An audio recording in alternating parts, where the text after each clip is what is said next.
The most powerful and advanced single-motor scooter by Kugoo is here and promises great riding experience and bunch of innovations. Sounds like it's testing time. Let's inspect.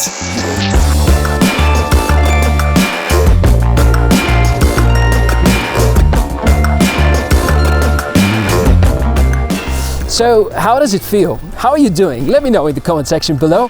Hi, welcome, nice to meet you.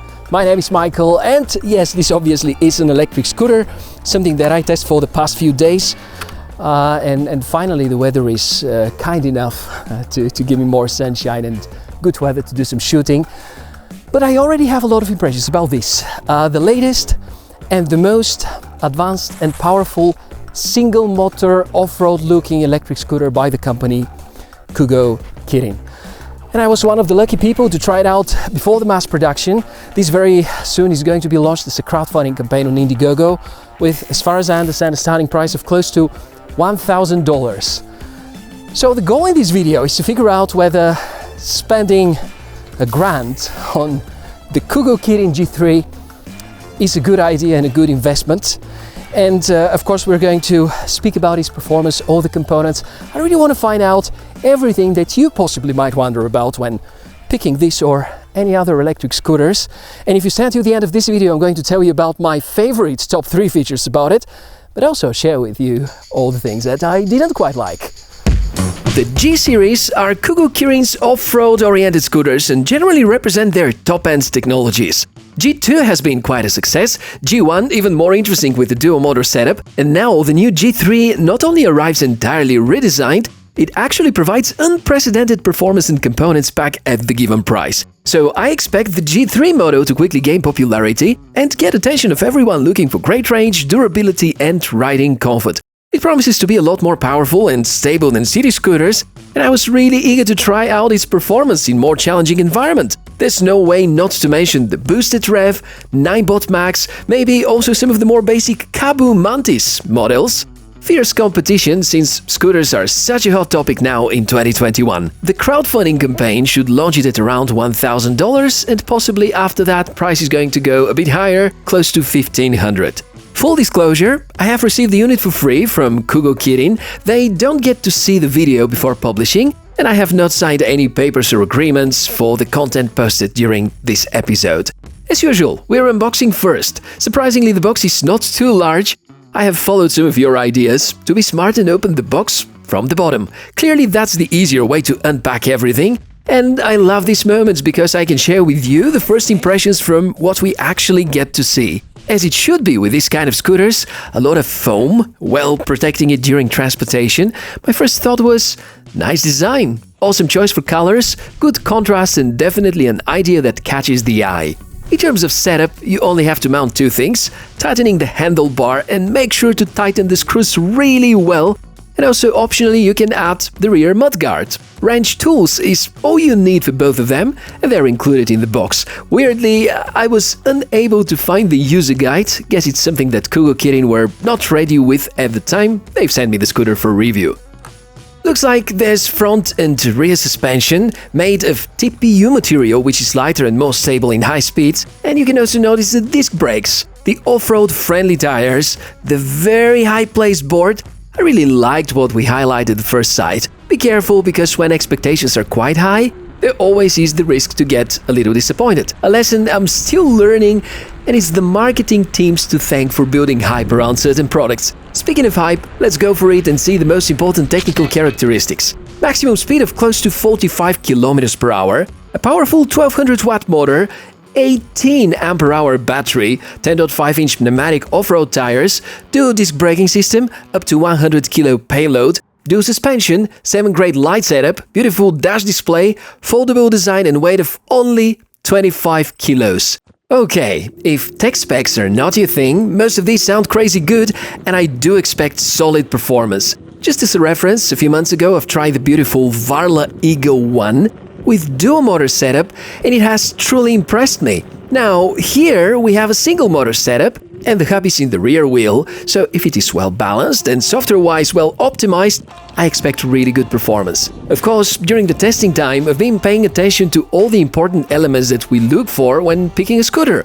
The level of comfort, the design, the build quality, the braking system, the tools and elements on the handlebar, because user experience is a complex combination that includes really a lot of variables.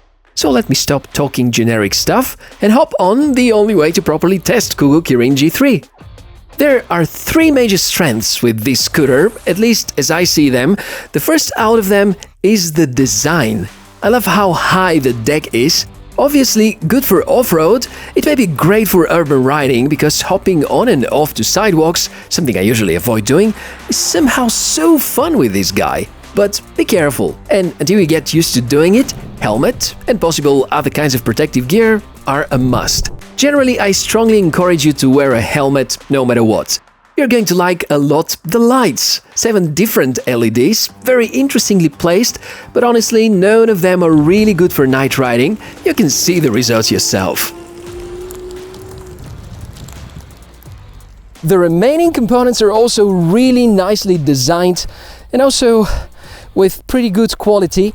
And you can see here the whole scooter is very off-road looking. That's the line that KugooKirin are keeping with this G3 model. Now, one of the things I really enjoyed, the texture of the paint on the sides, the bottom of the scooter, even covering here the suspension. It has sandpaper feeling and it's very nice. I would say that's probably going to reduce the impact of any scratches. They probably wouldn't be that visible. Other positive aspect, clearance to the ground, really good. And one thing you can try before buying a scooter, that's not only for this KugooKirin G3, for any kind of scooter, to figure out whether you would feel comfortable when you're standing here. That's depending on the distance between the deck and the handlebar, which in this case is exactly 99 centimeters. Tires, they're just about right. Awesome texture, reliable pneumatic tires. Punctures are possible, however very unlikely due to the massive grapples. So it shouldn't be such a gentle component as the tires on Mi Scooter series, for instance. Suspension is also good, but honestly, I was expecting a lot more out of it. It is too stiff for my taste, nowhere near the effectiveness of Varla Eagle 1 or Non-Robot LS7 Pro.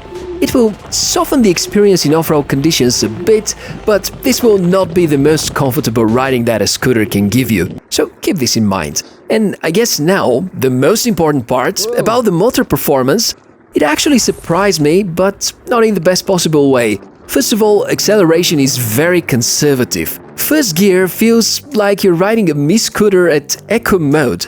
Second gear is acceptable, up to 25 km per hour. Third gear goes to the maximum.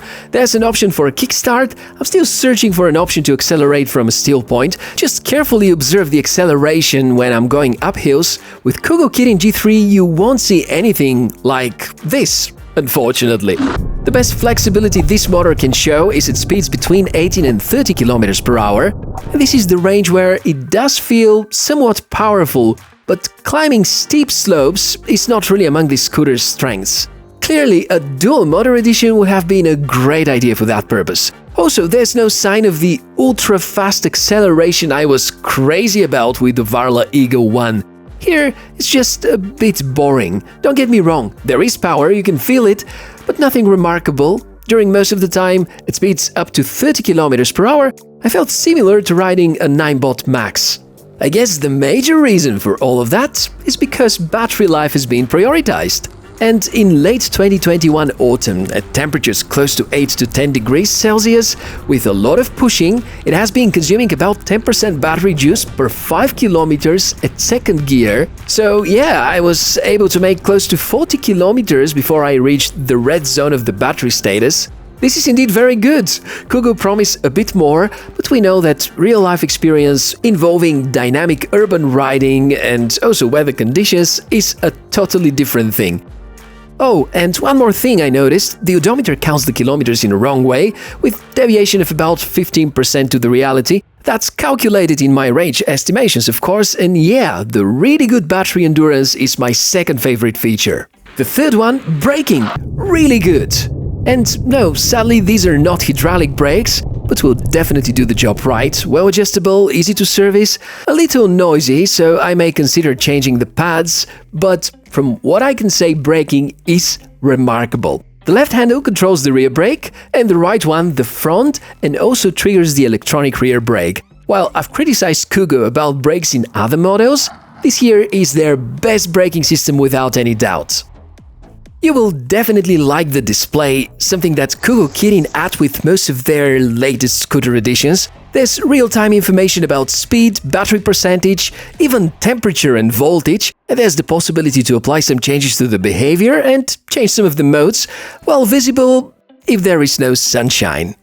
So the only subject I cannot really cover right now is the longevity. How the scooter is going to perform after 6 or 12 months, so that's something that we can together discuss in the comments below. But to make the review complete, let me show the drawbacks too in a list. Stiff suspension, slow acceleration at speeds below 15 km per hour, no smartphone app support and no key, which could have been nice from safety perspective, but you do have an easy way to use a key lock, for instance. In the end, do I like it? Yeah, I do. Do I like it a lot? I can't give a positive confirmation here. When a scooter looks rugged, I would expect it to be able to better attack slopes of this kind, but together with the stiff suspensions, these are the only true scenes of the KugooKirin G3.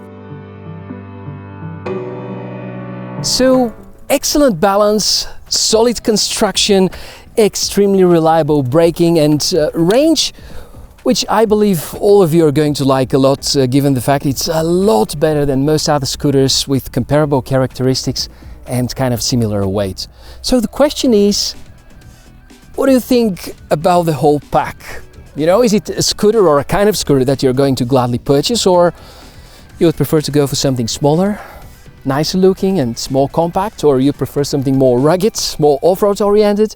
Do you really need 2 motors inside, or one motor in the rear wheel is just about right for you? All of these things I would love to hear from you, dear guys and girls, and as usual I'm going to be closely looking into what you have to say down there in the comment section below.